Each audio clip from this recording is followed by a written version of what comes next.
நாம் தொடர்ந்து கர்த்தருடைய வார்த்தையை கேட்கலாம். இந்த செவ்வாய்க்கிழமை தோறும் போன வாரத்திலிருந்து நாம் ஒரு புதிய காரியத்தை கற்றுக்கொள்ள ஆரம்பித்தோம். அது என்னவென்றால், ஆவி மனிதன் அல்லது நம்முடைய உள்ளான மனிதன், இந்த உள்ளான ஆவி மனிதனை குறித்து நான் கடந்த வாரத்திலே உங்களுக்கு போதிக்க ஆரம்பித்தேன். பாருங்க, நாம் இயேசுவை ஏற்றுக்கொண்ட பிற்பாடு, ரட்சிக்கப்பட்ட பிற்பாடு, மறுபடி பிறந்த பிற்பாடு ரொம்ப முக்கியமாக அறிந்து கொள்ள வேண்டிய ஒரு அற்புதமான ஒரு சத்தியம் இது. அது என்னவென்றால், ஆவி மனிதன், நம்முடைய உள்ளான மனிதனே என்ன நடந்திருக்கிறது என்பதை நாம் புரிந்து கொள்ள வேண்டும். ஏன் இதை புரிந்து கொள்ளணும் அப்படின்னு கேட்டிங்கன்னா, பாருங்க, நம்ம மறுபடி பிறந்தது இந்த சரீரத்தில் கிடையாது. உள்ளான மனிதனிலே, ஆவியிலே நாம் மறுபடியும் என்ன செய்திருக்கிறோம்? பிறந்திருக்கிறோம். புது சிருஷ்டியாக சிருஷ்டிக்கப்பட்டிருக்கிறோம் கிறிஸ்து இயேசுவுக்குள்ளாக. அப்ப நம்ம சிருஷ்டிக்கப்பட்டிருக்கிறோம். அங்க என்ன நடந்ததுன்னு நமக்கு தெரியணும். பாருங்க, இந்த ஆவி மனிதனை குறித்து தெரியாததுனால, புரியாததுனால தான் ரட்சிக்கப்பட்டோம், சபைக்கு வந்தோம்.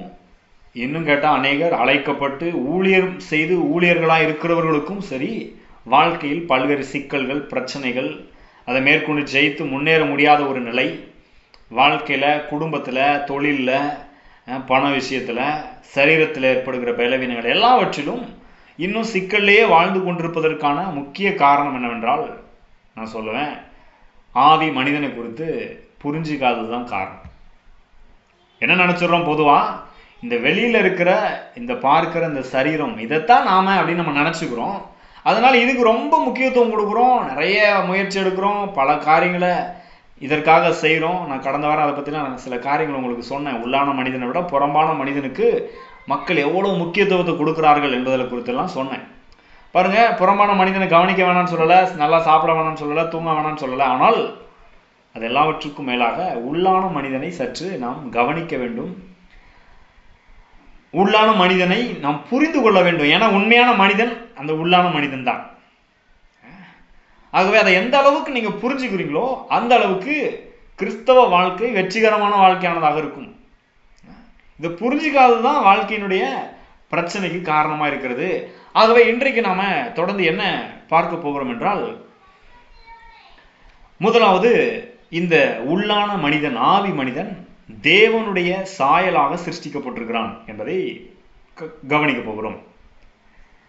அது மட்டும் இல்லை, ஏன் அப்படி அவன் தேவனுடைய சாயலாக சிருஷ்டிக்கப்பட்டிருக்கிறான், அதற்கான காரணம் என்ன அப்படின்றத கொஞ்சம் பார்க்க போகிறோம். அதுக்கப்புறம், இப்படி தேவனுடைய சாயலாக சிருஷ்டிக்கப்பட்ட இந்த ஆவிக்குரிய மனிதன், இந்த ஆவி மனிதன் பாவத்தினாலே எப்படி வீழ்ந்து போனான், எப்படி அது கெட்டு போச்சு, அதனால என்ன நடந்துச்சு, உண்மையிலே அந்த ஆவி மனிதனுக்கு, உள்ளான மனிதனுக்கு பாவத்தில் வீழ்ந்து போனதுனால என்ன நடந்துச்சு அப்படின்றத தெரிந்து கொள்ள போகிறோம். அது மட்டும் இல்லை, அதோட நிறுத்திடல தேவன். பாருங்க என்ன நடந்தது, என்ன பண்ணார் தேவன்? நம்மை புது சிருஷ்டியாக சிருஷ்டித்திருக்கிறார். நமக்காக தேவன் மனிதனாக வந்து என்ன செய்திருக்கிறார்? பாவத்திலும் சாபத்திலும் மரித்து கிடந்த நம்மை உயிர்ப்பித்திருக்கிறார். நம்மை புது சிருஷ்டியாக மாற்றிருக்கிறார், மறுபடி ஜனிப்பித்திருக்கிறார். அப்ப அதுல என்ன நடந்திருக்கிறது, அந்த புது சிருஷ்டிப்புல என்ன நடந்திருக்கிறது, அதை பார்க்க போகிறோம். அது மட்டும் இல்ல, தொடர்ந்து அப்படி புதுசாய் சிருஷ்டிக்கப்பட்ட அந்த உள்ளான மனிதனை எப்படி வளர்ப்பது, எப்படி ஒவ்வொரு நாளும். பாருங்க, இந்த உலகத்துல ஒரு குழந்தை பிறக்குது சரீரத்துல. அந்த குழந்தை என்ன செய்யறோம்? பால் கொடுக்குறோம், அதுக்கப்புறம் சின்ன சின்னதாக உணவு கொடுக்குறோம், அதுக்கப்புறம் நான்வெஜ் காய்கறி கொடுக்குறோம், நான்வெஜ் கொடுக்குறோம், எல்லாம் கொடுக்குறோம், வளர்க்குறோம் இல்லையா? அதே போல பாருங்க, உள்ளான விதத்துல நாம் மறுபடி பிறந்திருக்கிறோம், ஒரு புது குழந்தையை போல. அப்ப அந்த உள்ளான மனிதனை கவனிக்க வேண்டும், புரிந்து கொள்ள வேண்டும். அது மட்டும் இல்ல, வளர்க்க வேண்டும். எந்த அளவுக்கு வளர்க்குறீங்களோ அந்த அளவுக்கு அந்த உள்ளான மனிதன் ரொம்ப ஸ்ட்ராங் ஆயிடுவான். அப்ப நீங்க இந்த வாழ்க்கையில எதையும் நீங்கள் ஜெயிக்கக்கூடிய அளவுக்கு வல்லமை மிக்க ஒரு மனிதனாக மாறிவிடுவீர்கள். ஆகவே என்னெல்லாம் பார்க்க போறோம்? இந்த உள்ளான மனிதன் தேவனுடைய சாயல சிருஷ்டிக்கப்பட்டிருக்கிறான். ஏன் அப்படி தேவனுடைய சாயல சிருஷ்டிக்கப்பட்டான் அப்படின்றதையும் பார்க்க போகிறோம். அது மட்டும் இல்ல, அவன் பாவம் செய்த போது எப்படி வீழ்ந்து போனான், அதுல என்ன நடந்தது அப்படின்றத பார்க்க போறோம். மூன்றாவது, நான்காவது, அதுக்கப்புறம் வீழ்ந்து போன மனிதனை தேவன் மீட்டு புது சிருஷ்டி ஆக்கி இருக்கிறார். புது சிருஷ்டியான போது என்ன நடந்தது அப்படின்றத பார்க்க போறோம். கடைசியாக புது சிருஷ்டியாய் உள்ளான மனிதன் பிறந்திருக்கிறானே, அவனை எப்படி வளர்ப்பது? ஒரு மறுபடி பிறந்திருக்கிறோமே, எப்படி நாம் தொடர்ந்து வளர்வது, உள்ளான விதத்திலே எப்படி பலப்படுவது என்பதை கற்றுக்கொள்ள போகிறோம். உண்மையாக பாருங்க, இது ஒரு அற்புதமான போதனை. இதை கேட்க கேட்க இதை நீங்கள் புரிந்து கொள்ள நான் சொல்லுகிறேன், நிச்சயமா சொல்றேன், உங்க வாழ்க்கையா மாறிடும். என்னால் அதை உறுதியா கேரண்டியா சொல்ல முடியும். உங்க வாழ்க்கையின் எல்லா பகுதியையும் ஒரு பாதிப்பு, நல்ல விதத்தில் பாதிப்புக்குள்ளாக்கி எல்லா விதத்திலும் உங்களை நல்லாக்க போகிறது இந்த அற்புதமான சத்தியம். இது எத்தனை வாரத்துக்கு நான் போதிக்க போறேன்னு எனக்கு தெரியல. அவ்வளவு ஆழமான விஷயங்கள் உள்ளடங்கி இருக்கிறது. தொடர்ந்து இதை குறித்து நாம ஒவ்வொரு வாரமும் நேரம் எடுத்து பொறுமையாக கற்றுக்கொள்ள போகிறோம். கலந்து கொள்ளுங்கள். உண்மையாகவே இது உங்களுக்கு ஆசீர்வாதமாக இருக்கும். நீங்கள் முற்றிலுமாக வேற லெவலில் மாறப்போகிறீங்க உங்கள் வாழ்க்கையின் எல்லா காரியத்திலும். ஆமா, ஓகே, நாம் ஒரு வசனத்தை வாசிக்கலாம். எசேக்கியேல் 36வது அதிகாரம். எசேக்கியேல் 36வது அதிகாரம் 26வது வசனம். எசேக்கியேல் 36:26வது வசனம். உங்களுக்கு நவமான இருதயத்தை கொடுத்து உங்கள் உள்ளத்திலே புதிதான ஆவியை கட்டளையிட்டு கல்லான இருதயத்தை உங்கள் மாம்சத்திலிருந்து எடுத்து போட்டு சதையான இருதயத்தை உங்களுக்கு கொடுப்பேன். உங்கள் உள்ளத்திலே என் ஆவியை வைத்து உங்களை என் கட்டளைகளில் நடக்கவும் என் நியாயங்களை கைக்கொள்ளவும் அவைகளின்படி செய்யவும் பண்ணுவேன் என்று கர்த்தர் சொல்லுகிறார். பாருங்க, பழைய ஏற்பாட்டிலே புது சிருஷ்டிப்பாக நாம் எப்படி சிருஷ்டிக்கப்பட போகிறோம், தேவன் நமக்கு ஒரு புதிய ஆவியை கொடுக்க போகிறார் என்பதையெல்லாம் முன்கூட்டி என்ன செய்கிறார், வாக்கு பண்ணுகிறார். எசேக்கியேல் தீர்க்கதரிசி மூலமாக என்ன சொல்றார் பாருங்க, நவமான இருதயத்தை கொடுத்து. நவமான இருதயம்னா புதிய இருதயம். இருதயம் சொன்னோன்னா இந்த லேப்டாப் அடிக்கிற இருதயத்தை யோசிக்க கூடாது. உள்ள இருக்கிற ஆவி மனிதனுக்கு தான் இன்னொரு வார்த்தை வேதத்துல இருதயம் என்று பயன்படுத்தப்படுகிறது. அதனால இந்த இருதயத்தை யோசிச்சுட்டு கூடாது. பாருங்க, இந்த இருதயத்தை கொஞ்சம் மாத்தலாம் தேவலாங்க அப்படி யோசிக்க கூடாது. அதை விட பவர்ஃபுல்லான விஷயத்தை பத்தி பேசிட்டு இருக்கிறாரு. என்ன சொல்றாரு, ஆவியை, புதிய ஆவியை கொடுத்துன்றாரு உங்கள் உள்ளத்தில். அடுத்தால சொல்றாரு, அதை விளக்கும் போது என்ன சொல்றாரு, உங்கள் உள்ளத்திலே புதிதான ஆவியை கட்டளையிட்டு. அப்ப ஒரு புது ஆவியை கொடுக்குறேன் அப்படின்னு சொல்றாரு. கல்லான இருதயத்தை உங்கள் மாம்சத்திலிருந்து எடுத்து போட்டு சதையான இருதயத்தை உங்களுக்கு கொடுப்பேன் அப்படின்னு சொல்றாரு. புதுசா ஒரு ஆவிய, புதுசா ஒரு இருதயத்தை, அந்த உள்ளான மனுஷனை பத்தி பேசுறாரு. நான் கொடுப்பேன், நான் கட்டளையிடுவேன், நான் உருவாக்குவேன் அப்படின்னு சொல்றாரு. பாருங்க, அப்ப இதுல இருந்து ஒரு விஷயத்தை நீங்க கவனிக்கணும். என்ன, புதுசா ஒண்ணு கொடுக்குறேன்னு சொல்றாருன்னா அப்ப ஏற்கனவே ஏதோ ஒண்ணு கெட்டு போயிருக்கு அப்படின்னு அர்த்தம் இல்லையா? இயேசு வருவதற்கு முன்பதாக, அவர் பாவத்தை சாபத்தை எல்லாம் சுமந்து தீர்ப்பதற்கு முன்பதாக, நாம மறுபடி சிருஷ்டிக்கப்படுவதற்கு முன்பதாக சொல்லப்பட்ட ஒரு தீர்க்க தரிசன வார்த்தை இது. இது அப்படியே நிறைவேறி இருக்கிறது. இன்னைக்கு நம்ம வாழ்க்கையில இயேசுவை ஏற்றுக்கொண்ட நம்முடைய வாழ்க்கையில இது நிறைவேறி இருக்கிறது பாருங்க. ஆனால் இதற்கு முன்பாக ஏதோ கெட்டு போயிடுச்சு இல்லையா? இப்ப கெட்டு போன காரியத்தை பார்க்கறதுக்கு முன்னாடி தேவன் மனிதனை எப்படி சிருஷ்டித்தார்னு பார்க்க போறோம். எப்படி சிருஷ்டித்தார் தேவன் மனிதனை? அவரை போலவே சிருஷ்டித்தார். ஆதியாகமம் 1வது அதிகாரத்துல வாசிக்கிறோம் இல்லையா? ஆதியாகமம் பாருங்க, எல்லாருக்கும் தெரிந்த சில வசனங்களை தான் பார்க்க போறோம். ஆனா நல்லா ஆழமா கவனிக்க போறோம் சில விஷயங்கள்.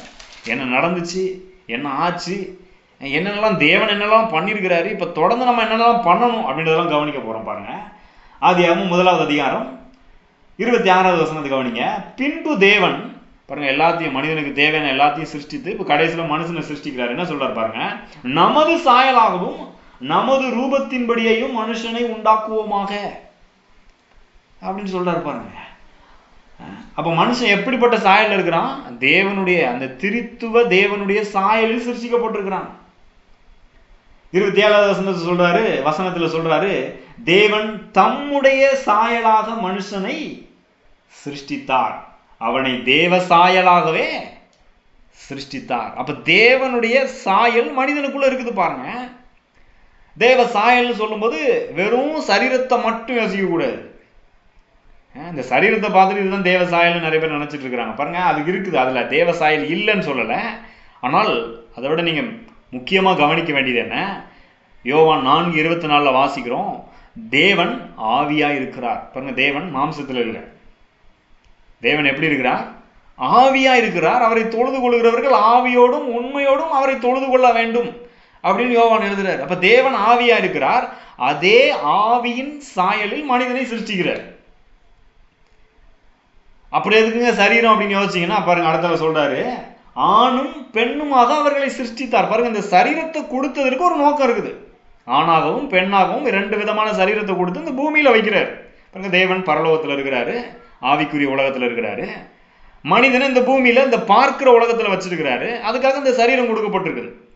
அதுல பிள்ளைகளை பெற்றெடுக்கும்படியாக ஆண் பெண் என்று 2 பாலினமாக பிரித்து கல்யாண உறவை ஏற்படுத்தி பழுகி பெருகுங்கள் என்று சொல்லி ஆசீர்வதிக்கிறார். ஆனா முக்கியமா மனிதன் இருக்கிற சாயல் என்ன? ஆவிக்குரிய சாயல். அவன் ஆவியா இருக்கிறான். பாருங்க, ஆவியில ஆண் என்றும் இல்லை பெண் என்றும் இல்லை. ஆவியில ஆண் என்று பெண் என்று எந்த வித்தியாசமே கிடையாது. பாருங்க, ஆவியில மனிதன் மனிதன் தான். ஆண் மனிதன் பெண் மனிதன் அப்படிலாம் கிடையாது. மனிதன்னா அது அவன் ஆவிதான். அப்படிதான் புரிஞ்சுக்கணும். பாருங்க, இப்ப தேவன் ஆவியா இருக்கிறாரு, மனிதனை அவருடைய சாயல்ல அப்படியே ஆவியாக சிருஷ்டிக்கிறார். ஆனா மனுஷன் பூமியில ஆண்டு கொள்ளும்படியாக வைக்கப்பட்டதுனால அவனுக்கு சரீரம் கொடுக்கப்பட்டிருக்கிறது. இந்த சரீரத்திலும் தேவ சாயல் சற்று வெளிப்படுகிறது.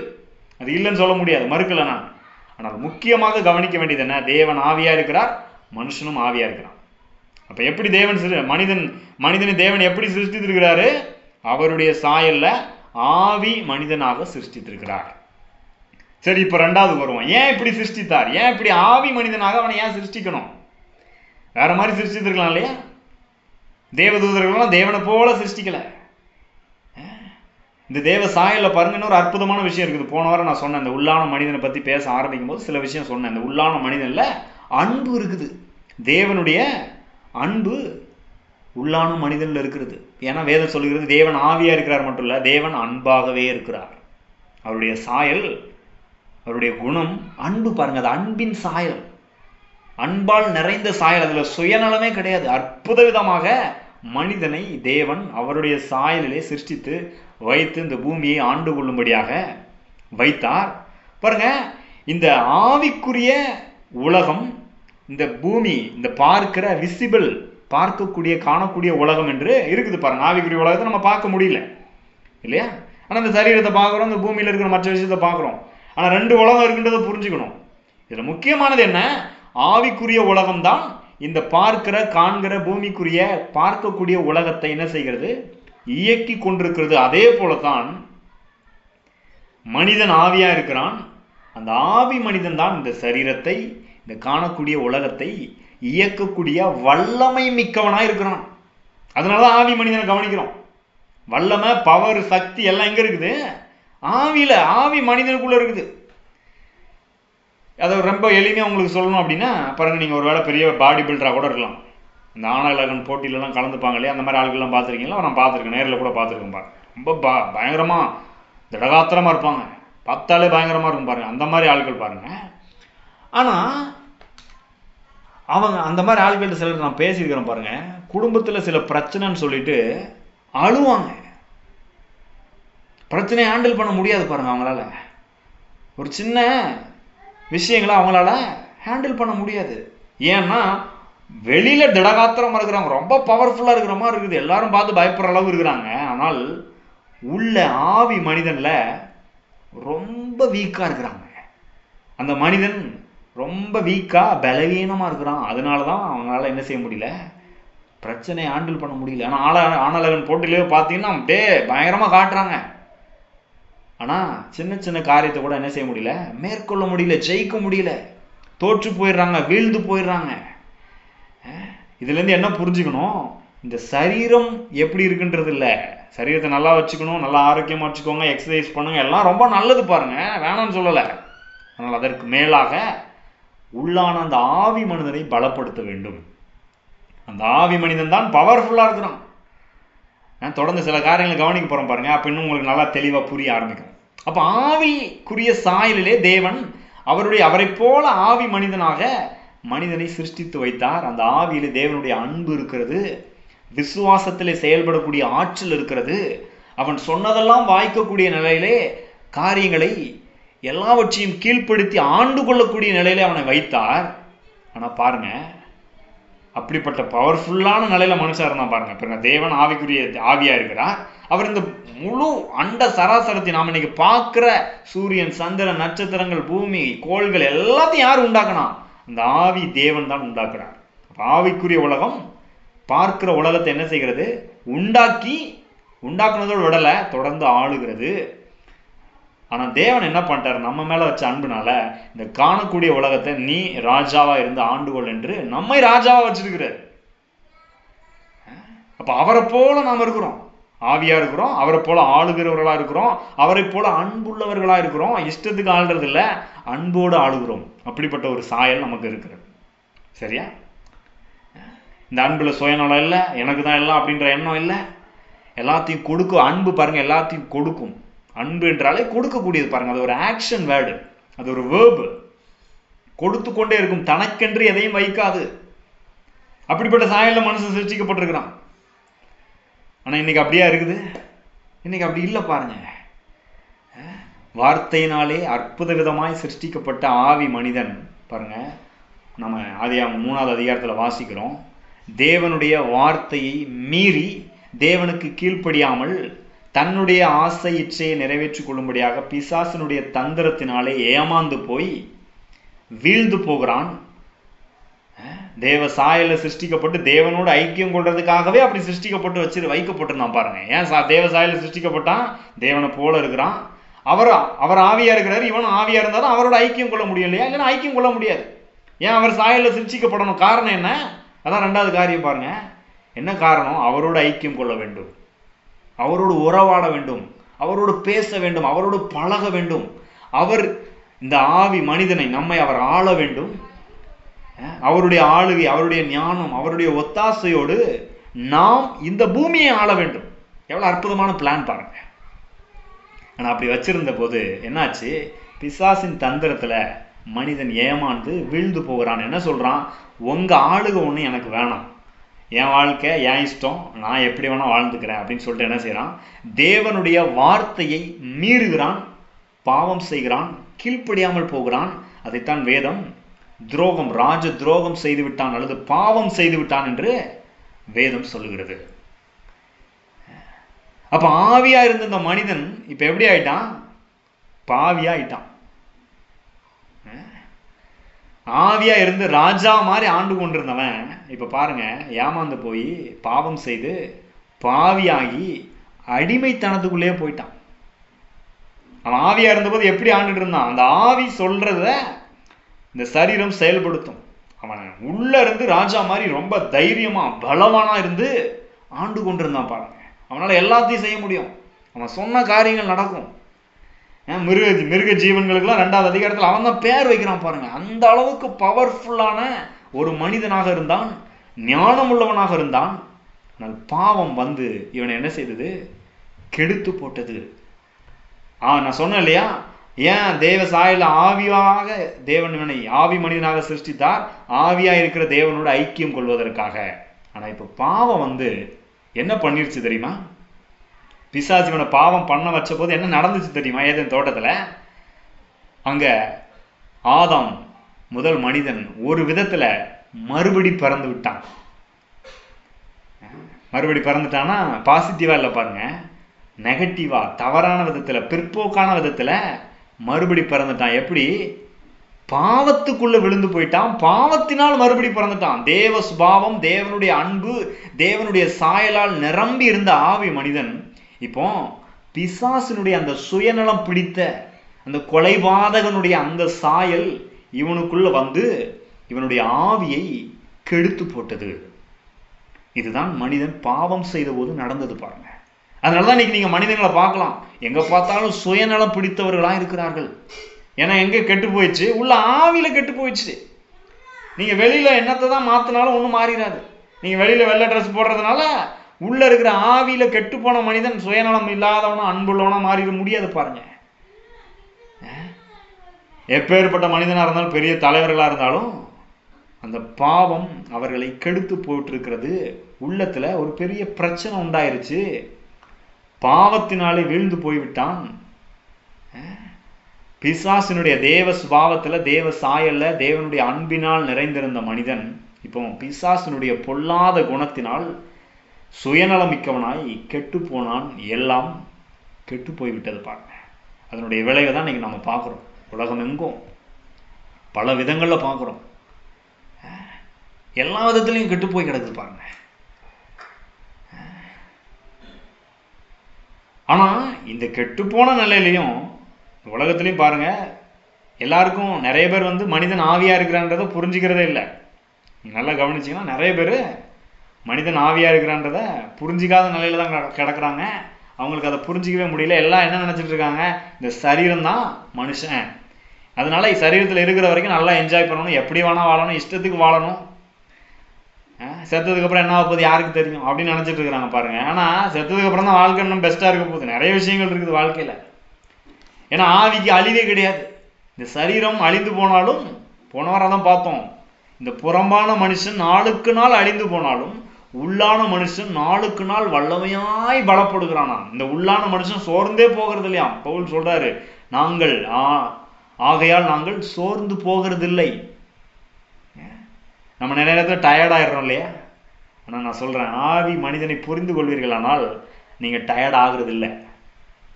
ஏன்னா ஆவி டயர்ட் ஆகாது பாருங்க. மாம்சம் பலவீனம் உள்ளது, ஆனா ஆவியோ உற்சாகம் உள்ளது.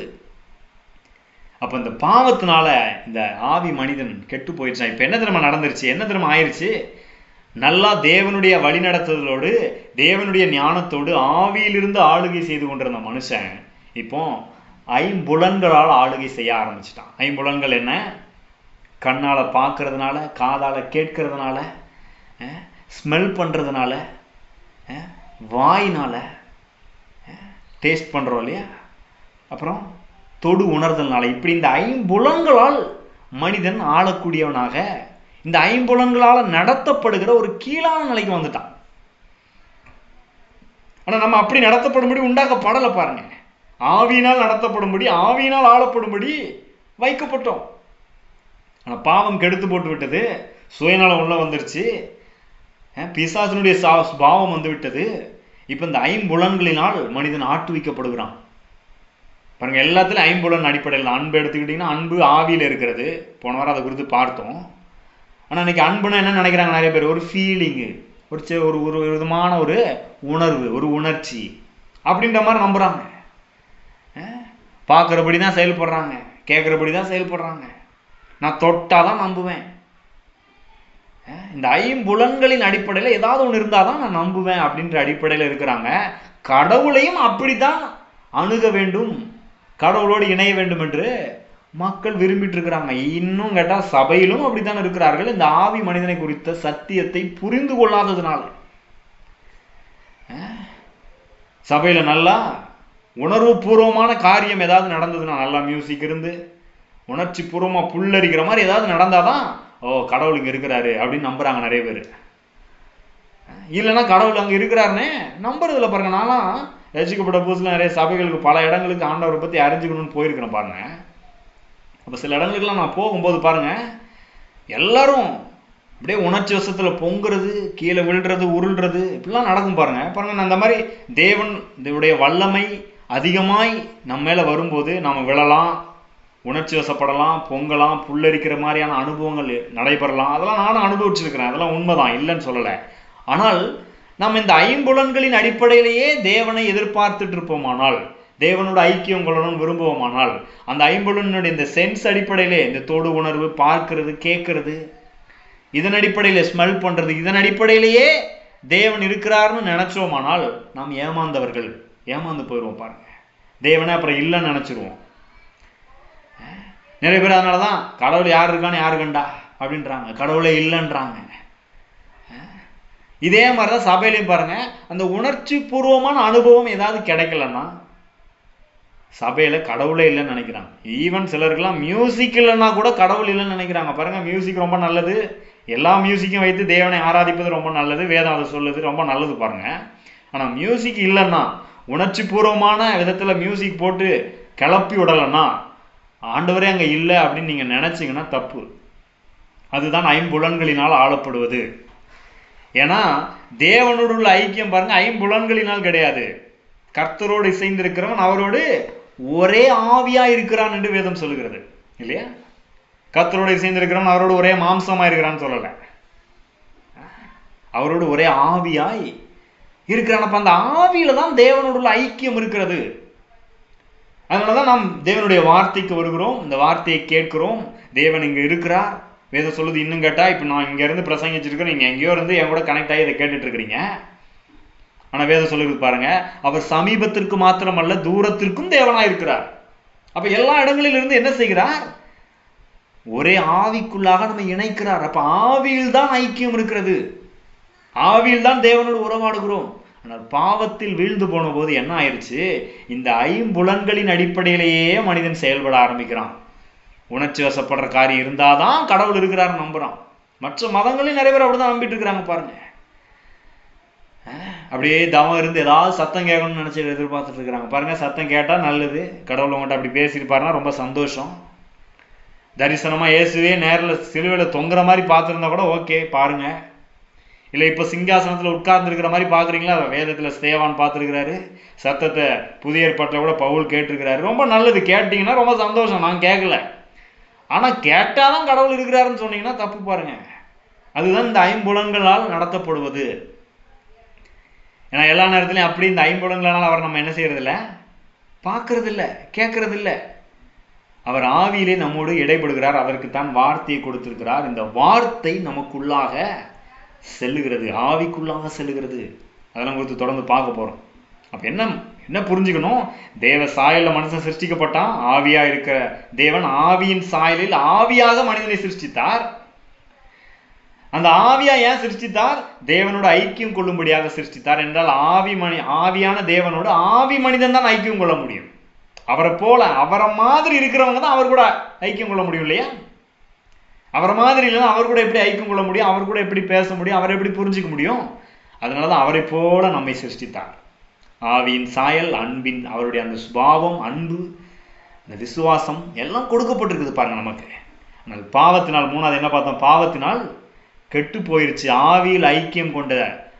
ஆவியில் தேவனோட ஐக்கியம் கொண்ட மனிதன் இப்ப ஐம்புலன்களினால் ஆளப்படுகிற ஒரு மனிதனாக மாறிவிட்டான். பிசாசினுடைய சுபாவம், சுயநலம் எல்லாம் இவனுக்குள் ஒட்டி கொண்டது. அந்த அளவுக்கு எல்லாம் கெட்டு போயிருச்சு பாருங்க. அதுதான் இன்னைக்கு பிரச்சனை. இன்னைக்கு எல்லா இடங்களுக்கும், எல்லா மனிதர்களுடைய வாழ்க்கையில் இருக்கிற பிரச்சனைக்கு காரணம் என்ன? பாவம். அந்த பாவம் ஆவி மனிதனை கெடுத்து போட்டுட்டு, அந்த தேவ சாயலை கெடுத்து போட்டுருச்சு பாருங்க. அந்த அன்பை சுயநலமா மாற்றி போட்டுருச்சு. அதனாலதான் இன்னைக்கு இவ்வளவு பிரச்சனை உலகத்துல. ஆனால் தேவன் அப்படியே விட்டுறல மனுஷனை. நான் ஒரு புது சிருஷ்டியாக உன்னை மாற்ற போறேன், புதிய ஆவியை உனக்கு கொடுக்க போறேன், நவமான ஒரு புதிய இருதயத்தை கொடுக்க போறேன். இருதயம் என்னது? உள்ளான மனுஷனை பத்தி தான் அப்படி பேசுறாரு. அப்போ இயேசுவை இன்றைக்கு நாம ஏற்றுக்கொள்ளும் போது என்ன நடக்கிறது? ஏன் இயேசு மனுஷனா வந்தார் தெரியுமா? நல்லா அதெல்லாம் புரிஞ்சுக்கணும் பாருங்க. நிறைய பேருக்கு அதுவே புரியாம இருக்கிறாங்க. அதுக்கெல்லாம் காரணம் தெரிஞ்சுக்கணும். நான் சொன்னேன் இல்லையா ஏற்கனவே, ஆவியா இருந்த மனுஷன் ஆவியா இருந்த தேவனோடு நல்லா ஐக்கியம் பண்ணி, நல்லா பேசி, நல்லா பழகி கொண்டிருந்தான் நண்பர்களைப் போல. ஆனால் பாவத்தினால ஐம்புலன்களினால் ஆளப்படுகிற மனுஷனா மாறிட்டான். எல்லாமே கெட்டு போச்சு. பார்த்தாதான் நம்புவேன், கேட்டாதான் நம்புவேன், தொட்டாதான் நம்புவேன்ற நிலையில இருக்கிறான். இவனுக்கு புரிய வைக்கவே முடியல. இவனுடைய அன்பின் சுபாவம் கெட்டு போயிருச்சு, பிசாசின் சுபாவம் வந்துருச்சு. இப்ப என்ன பண்றது? இவனுக்கு எப்படி தேவன் அன்பாகவே இருக்கிறாருன்னு எப்படி புரிய வைக்கிறது? ஏன்னா ஆவியில ஐக்கியம் கொள்ள முடியாத நிலையில இருக்கிறான, என்ன பண்றது இவனை அப்படின்னு கேட்டீங்கன்னா, ஆண்டவர் என்ன பண்ணார்? அதுக்காக அவரே இந்த ஐம்புலன்கள் இருக்கு இல்லையா, இந்த மாம்சம்னு சொல்றான் இல்லையா, இந்த சரீரம் சொல்றான் இல்லையா, இந்த பாவ மாம்ச சாயலில் தேவன், ஆவியா இருந்த தேவன் மாம்சத்தில் வெளிப்பட்டார். எதுக்கு வெளிப்பட்டாரு? அது அவருக்காக கிடையாதுங்க. நம்ம அவரை அனுபவிக்க முடியல, அவரை தொட முடியல, அவரை புரிஞ்சிக்க முடியல, அவர் யாருன்னே தெரியல. அவர் என்ன பண்றாரு? மனிதனாய் இறங்கி வந்து இந்த பூமியில வாழ்ந்தார். அதனாலதான் இன்னைக்கு நம்ம இயேசுவை பிரசங்கிச்சுட்டு இருக்கோம். ஏன் இயேசுவை ஏற்றுக்கொள்ளுங்கன்னு சொல்றோம்? நீ இயேசுவை பார்க்கலன்னா கடவுளை புரிஞ்சிக்கவே முடியாது. நீ தவா இருந்தாலும் புரிஞ்சிக்க முடியாது, காடு காடா அலைஞ்சாலும் புரிஞ்சிக்க முடியாது, மேடு மேடா அலைஞ்சாலும் புரிஞ்சிக்க முடியாது, எங்க தேடி போனாலும் புரிஞ்சிக்க முடியாது. கடவுள் மனிதனை தேடி மனிதனாக இறங்கி அதனாலதான் வந்தார். அதனாலதான் இயேசுவை கொண்டாடுகிறோம், அதனாலதான் இயேசுவை துதிபாடுகிறோம். நம்ம நல்லா இருக்கணும், நம்ம மறுபடியும் பிறக்கணும், நாம தேவனை புரிந்து கொள்ள வேண்டும், தேவனோடு மறுபடியும் ஐக்கியம் கொள்ள வேண்டும் என்பதற்காக, கடவுளோட நாம இணையணுன்றதுக்காக கடவுள் என்ன பண்ணாரு? மனித அவதாரம் எடுத்தார். இந்த ஐம்புலன்களை, இந்த சரீரத்தை, மாம்சத்தை உடைய ஒரு மனிதனாக இறங்கி வந்தார். ஏன் இயேசு வந்தார்னா பதில் சொல்லணும் பாருங்க. நீங்க இயேசு இல்லைன்னா நீ கடவுளை புரிஞ்சிக்கவே முடியாதுப்பான்னு சொல்லி கொடுக்கணும். நிறைய பேருக்கு தெரியல. இயேசு சுவிசேஷமா அறிவிக்கும் போது இதெல்லாம் தான் சொல்லி கொடுக்கணும். இப்படிலாம் சொன்னீங்கன்னா தான் அவங்க யோசிப்பாங்க. அவங்க வேற விதமா கடவுளை எதிர்பார்த்துட்டு இருக்கிறாங்க பாருங்க. இல்லைன்னா மனிதன் பாருங்க, அதனாலதான் கடவுளை தான் விரும்புகிற வரி தான் பார்க்கணுன்ற மாதிரி ஒரு கடவுளை அவனே உண்டாக்கிக்கிட்டான். ஆனா அப்போ கூட அவனுக்கு கடவுளை புரிஞ்சிக்க முடியாது. ஏன்னா கடவுளை இவன் உண்டாக்குன கடவுளை வச்சு கடவுளை என்ன செய்ய முடியாது? புரிஞ்சிக்க முடியாது. கடவுளே இவனுடைய சாயலுக்கு இந்த சரீரத்தை எடுத்து என்ன செய்யறாரு? ஐம்புலன்களை உடையவராய் என்னை தொட்டு பாரு, ஆவியா இருக்கிற தேவன் உண்மையிலே எப்படி இருக்கிறாருன்னு இப்ப மாம்சத்துல வந்து நான் வெளிப்படுத்துறேன் பாரு அப்படின்னு வந்து நமக்கு வெளிப்படுத்தி இருக்கிறார். எவ்வளவு நல்ல தேவன்ல. ஆமென். அதனாலதான் இயேசுவை பார்க்கிறோம், இயேசுவை வேதத்துல பார்க்கிறோம், அவர் என்னெல்லாம் செய்தாருன்னு பார்க்கிறோம், எப்படி பேசுறாருன்னு பார்க்கிறோம். வேதம் சொல்லுதிலே அவர் நன்மை செய்கிறவராகவே சுற்றித்திருந்தார். அவர் கூடவே இருந்து யோவான் தான் எழுதுறாரு, இயேசுவை கூடவே இருந்து பார்த்து, அவர் அன்பின் சீசன் சொல்றோம், அவர் மார்பிலே இருந்து அவரை புரிந்து கொண்டு இயேசுவை தொட்டு பார்த்து பேசி பழகி சொல்றாரு, தேவன் அன்பாகவே இருக்கிறார். எவ்வளவு பெரிய ஒரு வெளிப்பாடு பாருங்க. தேவன் அன்பாகவே இருக்கிறாருன்னு மனுஷனுக்கு புரியாமையே போயிடுச்சு. ஏதாவது தப்பு நடந்தா, ஒரு கேடு நடந்தா மனுஷன் என்ன நம்புறான்? கடவுள் தான் ஏதோ பண்ணிட்டாரு, கடவுள் தான் ஏதோ அனுமதிச்சிட்டாரு இப்படின்னு நம்பிட்டு இருக்கிற ஒரு உலகத்துல, கடவுள் தான் தண்டிச்சிட்டாரு, கடவுள் தான் எல்லாம் பண்றாருன்ற மாதிரி நம்பிட்டு இருக்கிற உலகத்துல கடவுள் மனிதனா இறங்கி வர்றாரு, தப்பு பண்றவனை மன்னிக்கிறாரு, மன்னிச்சுட்டேன்றாரு. விபச்சாரத்துல பிடிச்சிட்டு ஒரு பொண்ணை கூட்டு வர்றாங்க, இவளை கல்லெறிஞ்சு கொல்லணும்ன்றாங்க. மனிதனாய் வந்த தேவன் இயேசு சொல்றாரு, நான் உன்னை ஆக்கினைக்குள்ளாக தீர்க்கிறது இல்லை, நீ போய் நீ பாவம் செய்யாத, நல்லா இரு அப்படின்றாரு. அதான் தேவன், அதான் தேவனுடைய அன்பின் சாயல்.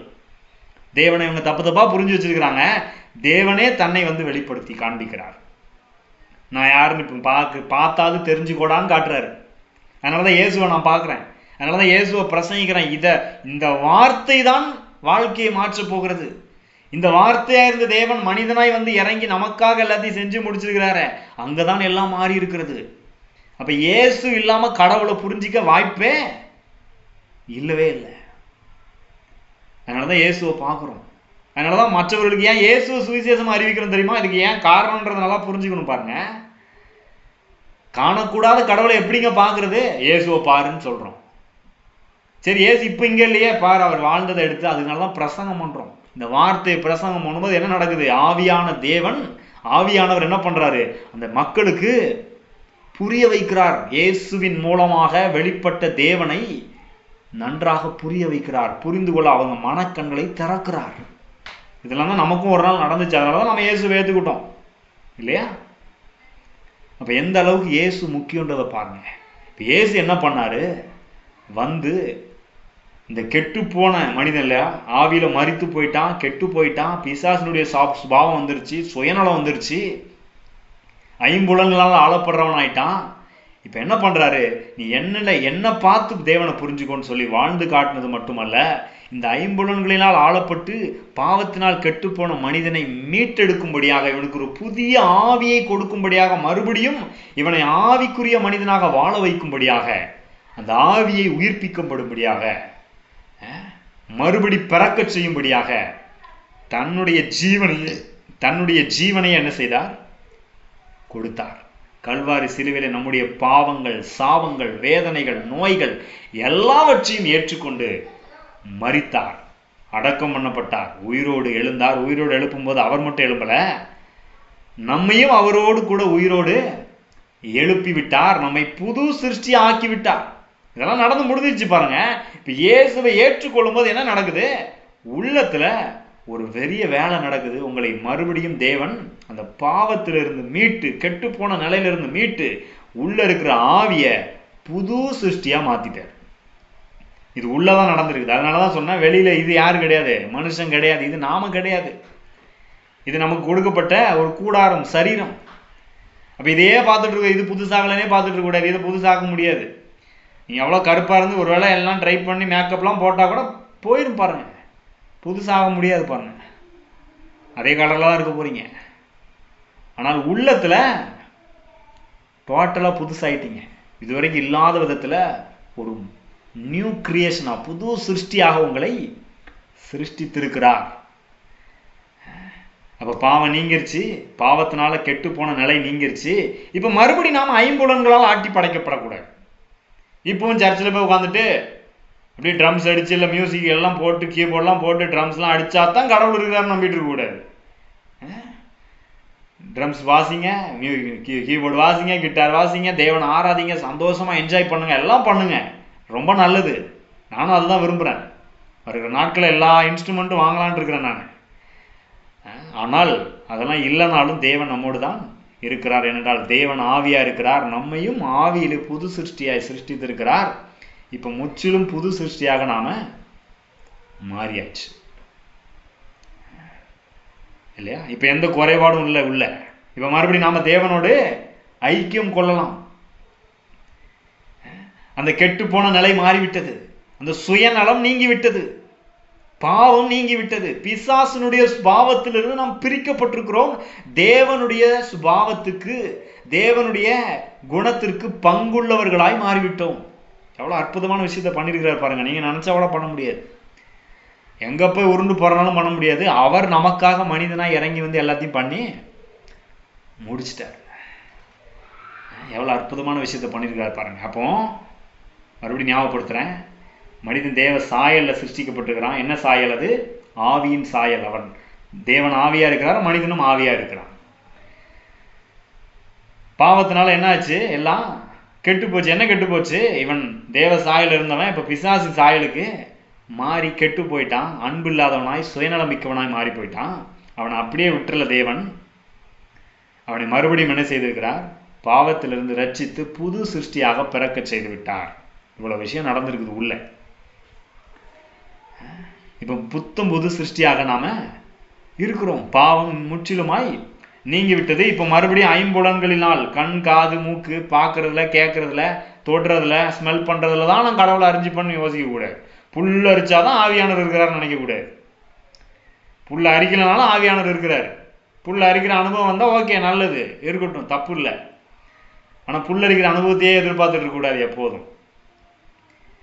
அப்படி எதிர்பார்த்துட்டே இருந்தீங்கன்னா ஏமாந்து போயிருவீங்க, தேவனே இல்லைன்ற மாதிரி நினைச்சிருவீங்க. ஆனால் தேவன் இருக்கிறார், தேவன் ஆவியா இருக்கிறார், நாமும் ஆவியா இருக்கிறோம். அப்ப ஆவியில ஒரு ஐக்கியம் உண்டாகுது. நாம தொடர்ந்து அந்த ஆவியில இப்போ புது சிருஷ்டி ஆயிட்டோம் இல்லையா? கடைசி அதை மட்டும் சொல்லி முடிக்கிறேன்.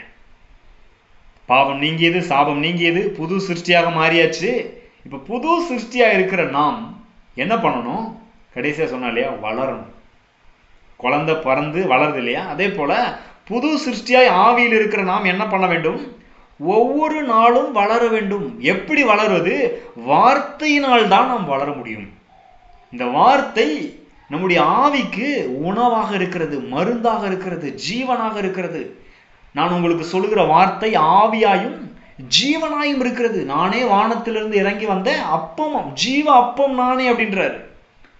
போன வாரம் நான் கடைசியில் சொல்லும் போது சொன்னேன், பேதுரு சொன்னதை சொன்னேன் இல்லையா, இந்த திரு வசனமாகிய களங்கம் இல்லாத ஞான பாலின் மேல் வாஞ்சையாயிருங்கள். அப்ப இந்த வார்த்தை ஆவிக்கு என்னவா இருக்குது? மருந்தா இருக்குது, உணவா இருக்குது, பாலா இருக்குது. நமக்கு தேவையான எல்லாம். நீங்க வல்லமையா பலப்படணுமா? வார்த்தைக்கு வரணும். அதுக்கு தான் வார்த்தையை பிரசங்கம் பண்ணிட்டு இருக்கிறேன் நான். இந்த வார்த்தை வாழ்க்கையை மாத்திருங்க. நீங்க இப்ப இருக்கிற நிலையில கண்டிப்பா இருக்க முடியாது. உங்க குடும்பத்துல, பொருளாதாரத்துல, சரீர சுகத்துல, ஆரோக்கியத்துல, இந்த உலகத்துல வாழுகிற வாழ்க்கையில எதுலையுமே நீங்க இருக்கிற நிலையில இருக்க முடியாது. வார்த்தையை பெற்றுக்கொண்டு ஜீவனாய் உள்ளான மனிதனை வல்லமையாய் பலப்படுத்தி வளர செஞ்சுட்டே இருந்தீங்கன்னா நீங்க இருக்கிற நிலையில இருக்கவே முடியாது. கண்டிப்பா மேல வருவீங்க, உயருவீங்க, ஆரோக்கியமா இருப்பீங்க, வெற்றி அடைவீங்க, எல்லாம் நன்றா இருக்கும். குழந்தை பாக்கியம் இல்லைன்னா குழந்தை பறக்கும். சுகவீனமா இருக்கிறீங்களா? சுகம் உண்டாகும். இதெல்லாம் எப்படி நடக்குதுன்னு இப்போ காண்பிக்க போகிறேன். இந்த ஆவி மனிதனை புரிஞ்சுக்கிறதுல எவ்வளோ பலன் இருக்குன்றத சொல்கிறேன் பாருங்க. இதில் ஒவ்வொரு விஷயத்துலையும் இதை நீங்கள் கற்றுக்க ஒவ்வொரு வாரமும் அற்புத விதமாக வாழ்க்கையே மாறப்போகுது உங்களுக்கு. சில வசனங்களை வாசிக்க போகிறேன், சில காரியங்களை மட்டும் வேகமாக சொல்லி முடிக்கிறேன், நேரம் ஆயிடுச்சு பாருங்கள். நீதிமொழிகள் 15வது அதிகாரம். Thank you Lord. இந்த ஆவியை நன்றாய் புரிந்து கொள்வதற்காக சில காரியங்களுக்கு போகிறோம், சில வேத பகுதிக்கு போகிறோம். நீதிமொழிகள் 15வது அதிகாரம் 4வது வசனத்தை கவனிங்க. இந்த வார்த்தை எப்படி காரியங்களை செய்து நல்லா கவனிங்க. ஏன் வார்த்தையை கேட்கணும்? இது என்ன பண்ணுது? வார்த்தை ஆவிக்கு உணவாக இருக்குதுன்னு சொன்னேன், ஜீவனாக இருக்குதுன்னு சொன்னேன் இல்லையா? வார்த்தையை கவனிங்க. நீதிமொழிகள் 15வது அதிகாரம் 4வது வசனம்.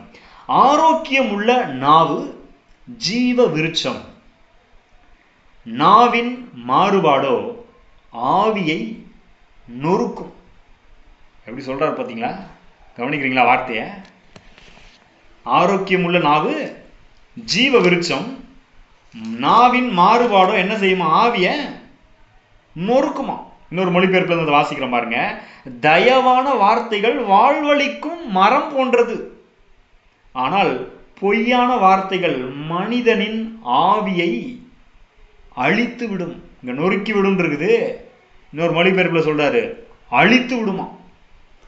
இப்ப வார்த்தைக்கு எவ்வளவு பவர் இருக்குன்னு கவனிக்கிறீங்களா? சும்மா எதனா பேசின்னு இருக்க கூடாது. அப்புறம் பாருங்க, இந்த சத்தியத்தை கேட்க தான் நான் மாறுறேன் பாருங்க. நீங்க ஒரு வேலை இப்ப எப்படி இருக்கிறீங்கன்னு தெரியல.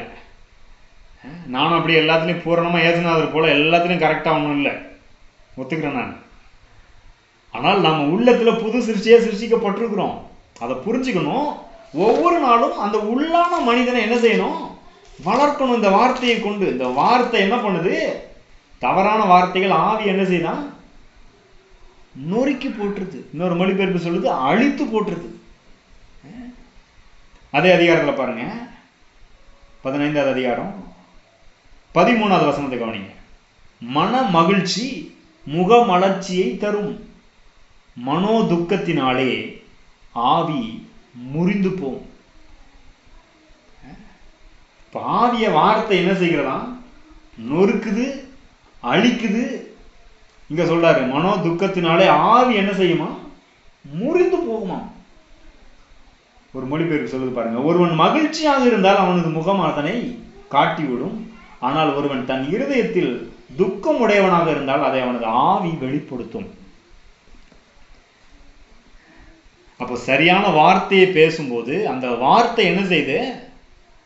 மனதில் போய் ஒரு மகிழ்ச்சியை உண்டாக்கி ஆவியில போய் ஆவியில நல்லாக்குது. தப்பான வார்த்தையை கொடுத்தா அது என்ன பண்ணுது? மனதுக்கு போய் ஆவியில போய் ஆவியை அழிக்குது, நொறுக்குது, உடைச்சிருது. ஊர்ல சொல்லுவாங்க இல்லையா? அவங்க ஊர்ல சொல்றாங்கன்னு தெரியல, இங்க சொல்லுவாங்க வார்த்தைனாலே கொன்னுட்டாயா அப்படின்வாங்க. எங்க ஊர்ல சொல்லுவாங்க பாருங்க. சிலர்லாம் சண்டை போடும்போது என்ன இப்படி கேட்டான், நாக்கு புடுங்குற மாதிரி கேட்டான், சாவடிக்கிற மாதிரி வார்த்தையை பேசிட்டான், வார்த்தையை சொல்லியே கொன்னுட்டான் அந்த மனுஷனை அப்படிலாம் சொல்லுவாங்க. வார்த்தைக்கு கொல்லக்கூடிய பவர் இருக்குது பாருங்க.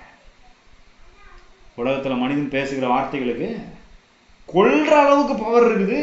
அதனாலதான் சும்மா கண்டதை பேசிட்டு இருக்கிறது, அது வாயில என்ன தொடர்ந்து பேசிட்டு இருக்கிறோம் அப்படின்றது ரொம்ப முக்கியம். நான் அதனாலதான் தேவனுடைய வார்த்தை எடுத்து சொல்லிட்டு இருக்கிறேன். இந்த வார்த்தை வாழ்வழிக்கும் வார்த்தை, உங்க வாழ்க்கையை மாற்றி விடுகிறது. அப்ப சரியான வார்த்தையை தொடர்ந்து பேசுவது, நான் சொல்லுகிறேன், உங்கள் ஆவியை என்ன செய்கிறது? உயிர்ப்பிக்கிறது. தவறான வார்த்தை ஆவியை அழிக்கும், நொறுக்கும்னா தேவனுடைய வார்த்தை உங்கள் ஆவியை உயிர்ப்பிக்கும், பலனடைய செய்யும், நொறுங்கினதை சரியாக்கும். அதனாலதான் தேவனுடைய வார்த்தையை எடுத்து பிரசங்கம் பண்றதுல நான் ரொம்ப கவனமா இருக்கிறேன். ஒருத்தர் வந்தாலும் நான் பிரசங்கம் பண்றேன். ஏன்னா இந்த வார்த்தை வல்லமையானது. அந்த ஒரு நபருடைய வாழ்க்கையை மாற்றும், வளமாக்கும், ரொம்ப நல்லாக்கும். ஏன்னா என்ன அப்படிதான் ஆக்குது, என்ன சரியாக்குது. மனசு கஷ்டப்பட்டா தேவனுடைய வார்த்தைக்கு போனோம்னா என்ன ஆகுது? உடனே சந்தோஷம் வருகிறது. கர்த்தருக்குள் மகிழ்ச்சியா இருப்பதே என்னுடைய பலனாக இருக்கிறது. அதனாலதான் வார்த்தை எடுத்து பிரசங்கித்துக் கொண்டிருக்கிறேன். அப்போ என்ன இதுல இருந்து என்ன கவனிக்கிறோம்?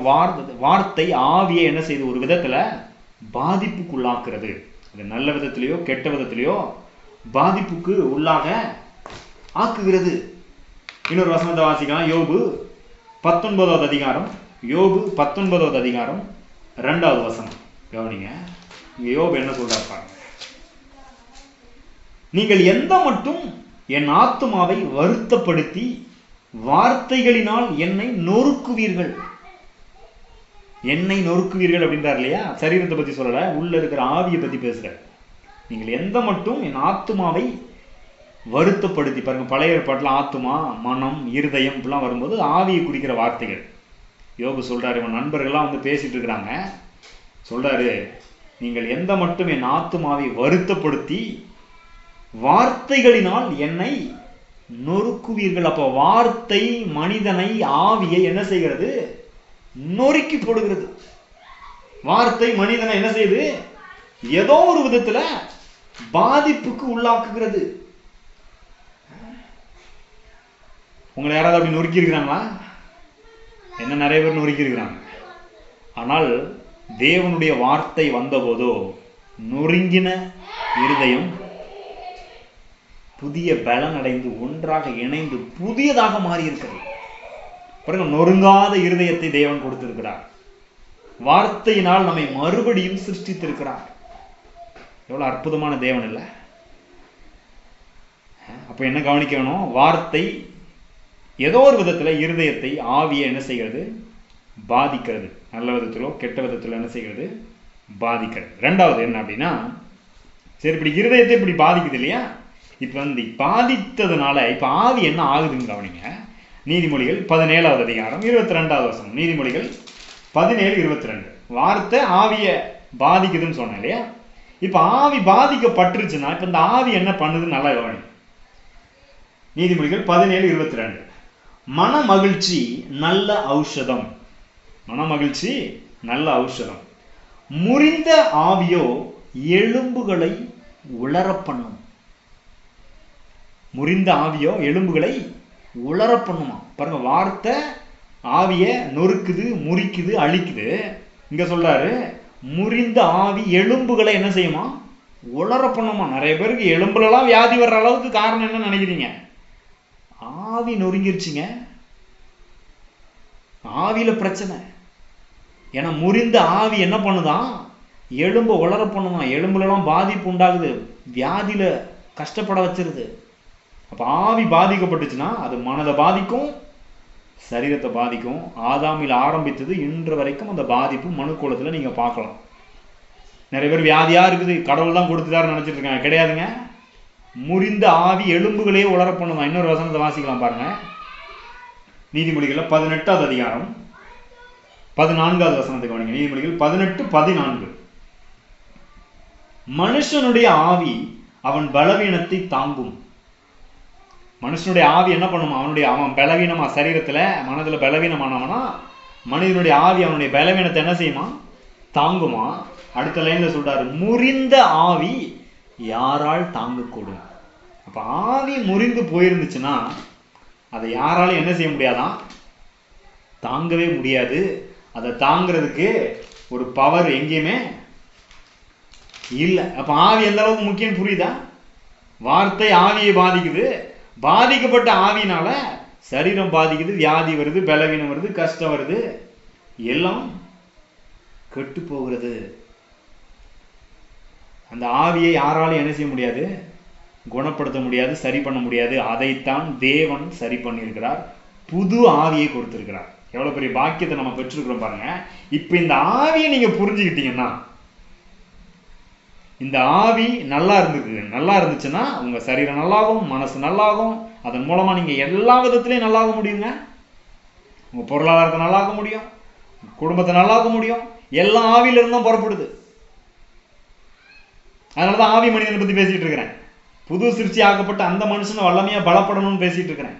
இந்த ஆவியில கவனம் செலுத்த செலுத்த செலுத்த நீங்க வாழ்க்கையில எல்லா விதத்திலையும் மாறிடுவீங்க. கேன்சர் சரியாயிரும், எய்ட்ஸ் சரியாக முடியுங்க. ஆவியிலிருந்து வர்ற பவருக்கு முன்னாடி எந்த வியாதியும் நிற்க முடியாது. இந்த ஆவியிலிருந்து வர்ற பவர் எல்லாத்தையுமே மாற்றும். இயேசு சொன்ன வார்த்தையில ஏங்க எல்லாம் சரியானாங்க தெரியுமா? ஏன்னா அவர் ஆவியில கபடம் இல்லை, பாவம் இல்லை, அதுல இருந்து ஜீவன் வந்தது. பாருங்க, அதான் இங்கிலாந்துல மார்ட்டின் லாய்ட் ஜோன்ஸ் என்கிற ஒரு டாக்டர் இருப்பாருங்க. அவர் டாக்டரா இருந்தவர் பாஸ்டரா மாறினார். அவர் டாக்டரா இருந்த நாட்கள்ல ஒரு காரியத்தை கவனிச்சாராம். நிறைய பேஷண்ட்டை சந்திச்சதுல ஒரு காரியத்தை கவனிச்சாராம். என்ன இந்த நிறைய பேர் வியாதியில் வர்றாங்க, நிறைய மருந்து கொடுக்குறேன், எல்லாம் பண்ணுறேன், ஒன்றும் சரியாக மாட்டேங்குது அப்படின்னு கவனிச்சாராம். அப்போ தான் ஒரு விஷயத்தை புரிஞ்சுக்கிட்டாராம், சரீரத்தில் பிரச்சனை இல்லை, இவங்க உள்ளத்தில் ஏதோ பிரச்சனை இருக்குன்னு கண்டுபிடிச்சாராம். இதை இந்த மாத்திரையை மருந்து வச்சு ஒன்றும் செய்ய முடியாதுன்னு புரிஞ்சுக்கிட்டாராம். அப்புறம் தான் என்ன பண்ணாராம், தேவனுடைய வார்த்தை தான் இதுக்கு மருந்துன்னு கண்டுபிடிச்சார். அதனால டாக்டராக இருந்தவர் பிரசங்கியாராம், பாஸ்டராக மாறிட்டார். அதுக்கப்புறம் இந்த வார்த்தையை வைத்து, வார்த்தையை சொல்லி அநேகரை சுகமாக்கினாராம். சுகமே ஆகாத வியாதிகள்லாம் சுகமான. நான் சொல்றேன், உங்க வாழ்க்கையில எப்பேற்பட்ட வியாதியும் சுகமாக முடியும் வார்த்தையினாலே. அதனாலதான் பாருங்க, இந்த ஆவிக்கு மருந்து தேவனுடைய வார்த்தை. அதனாலதான் சங்கீதம் 107 வாசிக்கிறோம். எல்லாருக்கும் தெரிந்த ஒரு வசனம் பாருங்க, சங்கீதம் 107 20வது வசனம். என்ன சொல்றாரு தேவனுங்க, அவர் தமது வசனத்தை அனுப்பி அவர்களை குணமாக்கி அவர்களை அழிவுக்கு தப்புவிக்கிறார். பாருங்க, வசனத்தை அனுப்பி குணமாக்கி அழிவுக்கு தப்புவிக்கிறார் அப்படின்னு என்ன அர்த்தம்? இந்த வசனம் இந்த சரீரத்துக்கு மருந்து கிடையாது. நல்லா புரிஞ்சுக்கோங்க.